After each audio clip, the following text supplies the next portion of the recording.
پھر آگے ہے ایاک نستعین، اور ہم خاص تجھ ہی سے مدد طلب کرتے ہیں۔ طلب امداد جو خصوصاً اللہ تبارک و تعالی سے کی جاتی ہے، اس سے مراد یہ ہے کہ فاعل حقیقی اور مؤثر حقیقی اللہ تبارک و تعالی کی ذات پاک ہے۔ فاعل حقیقی یا مؤثر حقیقی کا مطلب یہ ہے کہ حقیقتاً طلب امداد اللہ سے ہی کرنی چاہیے، اور حقیقتاً امداد اللہ ہی کرتا ہے۔ اللہ تعالیٰ ہی پوری کائنات میں نعمت تقسیم کرتا ہے، اللہ تبارک و تعالیٰ ہی انعامات لوگوں کو دیتا ہے اور ان کے ذریعے پھر آگے تک پہنچتے ہیں۔ تو گویا کہ ہم یہاں پہ یہ اقرار کر رہے ہیں کہ اگر ہم اللہ تعالیٰ سے طلب امداد کرتے ہیں تو فاعل حقیقی سمجھ کر اللہ تعالیٰ سے طلب امداد کی جاتی ہے۔ لہٰذا اس مقام پر غیر اللہ سے طلب امداد کی نفی مقصود نہیں ہے۔ یہی وجہ ہے کہ آگے آیات ہم پڑھیں گے تو سورہ بقرہ میں یہ تذکرہ ہوگا، وَاسْتَعِینُوا بِالصَّبْرِ وَالصَّلَاةِ۔ اللہ تبارک و تعالیٰ نے ارشاد فرمایا کہ نماز اور صبر سے مدد طلب کرو۔ جس مادے سے، جن حروف سے نستعین بنا ہے، اسی سے وستعینو بھی بنا ہے، یعنی عون مادہ ہے، اور لفظ عون کا اطلاق مدد کرنے پر اور مددگار دونوں پر ہوتا ہے، یعنی اس کا معنی ہے مدد کرنا، مددگار کے لیے بھی استعمال ہوتا ہے۔ تو ہم یہاں پر کہہ رہے ہیں کہ وَإِيَّاكَ نَسْتَعِينُ، ہم خاص تجھ ہی سے مدد طلب کرتے ہیں۔ اگر اس کا معنی یہ ہو کہ ہم اللہ تعالیٰ کے علاوہ کسی سے مدد طلب نہیں کرتے اور اللہ کے علاوہ کسی اور سے مدد طلب کرنا غلط ہے، تو پھر خدا نخواستہ یہ کہنا لازم آئے گا کہ آگے اللہ تبارک و تعالیٰ نے ہمیں غلط چیز کی تعلیم دی، اور معاذ اللہ کوئی اس کا قائل نہیں ہو سکتا۔ خود اللہ نے آگے ارشاد فرمایا وَاسْتَعِینُوا بِالصَّبْرِ وَالصَّلَاةِ، کہ نماز اور صبر سے مدد طلب کرو، اور یقیناً نماز اور صبر خدا نہیں ہے۔ لہٰذا غیر اللہ سے ایسی طلب امداد کہ جس میں اسے فاعل حقیقی نہ سمجھا جائے بلکہ اس کو ایک وسیلہ تصور کیا جائے، اس میں شرعاً کوئی حرج نہیں ہے۔ اگر ہم صحیح احادیث کریمہ کا مطالعہ کریں تو بخاری و مسلم کی بے شمار روایات آپ کو ایسی نظر آئیں گی جس میں صحابہ کرام نے اپنی مختلف حاجات میں نبی کریم صلی اللہ علیہ وسلم کی بارگاہ میں التجا کی اور آپ نے ان کے لیے دعا فرمائی۔ تو یہ دعا کا طالب ہونا بھی حقیقتاً ایک طلب امداد ہے، اپنے مقصود کو حاصل کرنے کے لیے،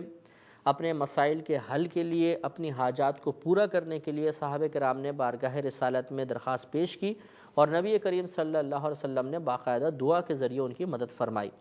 اس سے یہ معلوم ہوا کہ یہاں پر اگرچہ ہم یہ ثابت کر رہے ہیں یا یہ ثابت ہو رہا ہے کہ ہم اللہ تعالیٰ سے ہی خاص طلب امداد کرتے ہیں،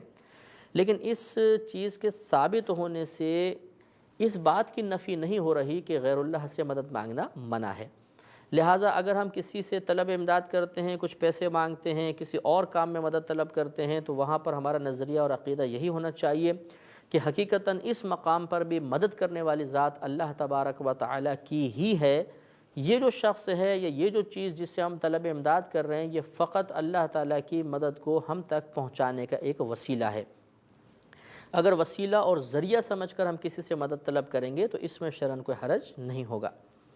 اور یہ ہر مسلمان کو اپنے ذہن میں ایک عقیدہ رکھنا چاہیے، ایک نظریہ رکھنا چاہیے، درست خیال اپنے ذہن میں یہی رکھنا چاہیے کہ طلب امداد اللہ تعالیٰ سے ہی مناسب اور اولیٰ ہے۔ اللہ تعالیٰ ہی حقیقت حاجت روا ہے، مشکل کشا ہے، وہ ہمارے معاملات کو سنوارتا ہے، ہماری حاجات کو پورا فرماتا ہے۔ اور احادیث کریمہ بھی اس قسم کے مضامین کی نشاندہی کرتی ہیں۔ ترمذی شریف صفحہ 361 پر حضرت ابن عباس رضی اللہ تعالی عنہ سے یہ مروی ہے کہ نبی کریم صلی اللہ علیہ وسلم نے ان سے ارشاد فرمایا کہ اے بیٹے، میں تمہیں چند باتوں کی تلقین کرتا ہوں، انہیں ہمیشہ یاد رکھنا۔ پھر آپ نے ارشاد فرمایا کہ اگر تم اللہ تبارک و تعالیٰ کو یاد رکھو گے تو اللہ تعالیٰ تمہاری حفاظت فرمائے گا۔ اگر تم اللہ تبارک و تعالیٰ کا ذکر کرو گے تو اللہ تعالیٰ کو تم اپنے سامنے پاؤ گے۔ اگر تم کوئی سوال کرنا چاہو تو اللہ تعالیٰ سے ہی سوال کرو، اگر مدد طلب کرنا چاہو تو اللہ تبارک و تعالیٰ سے ہی طلب امداد کرو۔ پھر ارشاد فرمایا کہ اگر پوری دنیا کے لوگ، تمام لوگ تمہیں کسی چیز کا نفع پہنچانے پر جمع ہو جائیں تو اتنا ہی نفع پہنچا سکتے ہیں جتنا اللہ تبارک و تعالیٰ نے تمہاری قسمت میں لکھ دیا ہے، اور اگر تمام لوگ تمہیں نقصان پہنچانے پہ جمع ہو جائیں تو اتنا ہی نقصان پہنچا سکتے ہیں جتنا اللہ تبارک و تعالیٰ نے تمہاری قسمت میں لکھا ہے۔ اس سے معلوم ہوا کہ خود نبی کریم صلی اللہ علیہ وسلم نے اللہ تبارک و تعالیٰ سے طلب امداد کا حکم ارشاد فرمایا، لیکن چونکہ ساتھ ساتھ خود صحابہ کرام کا اپنی حاجات کے سلسلے میں دعا کی غرض سے بارگاہ رسالت میں حاضر ہونا ثابت ہے، اور ان کی اس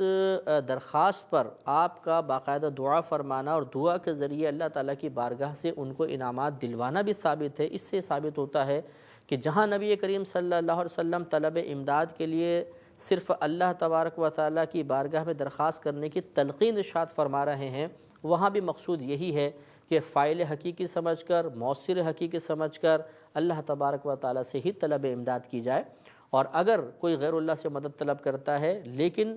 نظریہ یہ ہے کہ یہ صرف ایک اللہ کی بارگاہ سے انعام دلوانے کا وسیلہ ہے، حقیقتاً جو کچھ دے گا وہ اللہ تبارک و تعالیٰ ہی دے گا، وہی عطا فرمائے گا، تو اس میں پھر شرعاً کوئی حرج نہیں رہتا ہے۔ آگے ارشاد